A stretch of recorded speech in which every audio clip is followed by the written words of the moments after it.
Hello, in this video I want to show you how to enable feed from GoPro Hero 12 on the GoPro Quick app.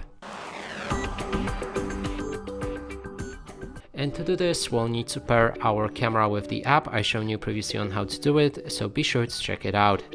Now when it's paired, we can click on the GoPro in the bottom right corner of the screen, and here click on Enable Preview.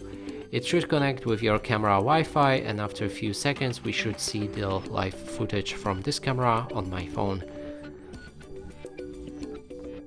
Connect.